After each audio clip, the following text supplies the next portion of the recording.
ప్రస్తుతంగా నిన్నగాక మొన్న అనుకుంటా ఒక డిబేట్లో రియల్టర్లకు సంబంధించినటువంటి తెలుగుదేశం అనుకూల రియల్టరే ఆంధ్రజ్యోతికి సంబంధించిన డిబేట్లోనే వెంకటకృష్ణకి సంబంధించిన డిబేట్లో చెప్పుకొచ్చాడు. దాన్ని వైసీపీ వాళ్ళు హైలైట్ చేశారు.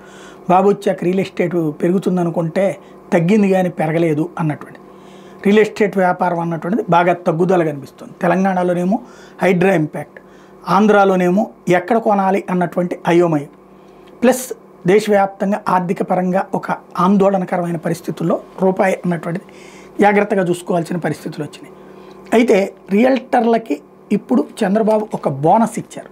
నెంబర్ 1, మొన్న ఇప్పటిదాకా అర్బన్ డెవలప్మెంట్ అథారిటీ మామూలుగా లంచం లేకుండా ఏ పని కాదు, కింద స్థాయిలో ఏది మనం దాన్ని ఏమంటారు ప్లాన్ అప్రూవల్, ప్లాన్ పెట్టుకున్న దగ్గర నుంచి పెట్టుకునేటప్పుడు లంచం ఇవ్వాలా, అప్రూవల్కి లంచం ఇవ్వాలా, ఆ పైన మున్సిపాలిటీ ఉన్నటువంటి టౌన్ ప్లానింగ్ వాళ్ళకి లంచం ఇవ్వాలా, అర్బన్ డెవలప్మెంట్ అథారిటీలో లంచం ఇవ్వాలా, పైగా ఆ రూల్స్ని అమలు చేయాలా.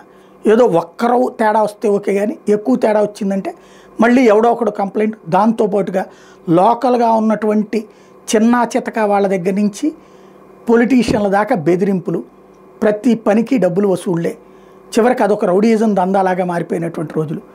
ఇలాంటి దశలో కొంత వెసులుబాటు ఇప్పుడు ఒకటి స్థానిక సంస్థలకే ఇది ఇవ్వడం ద్వారా అర్బన్ డెవలప్మెంట్ అథారిటీ వాళ్ళకి ఇచ్చే లంచం తగ్గించారు బాబు గారు.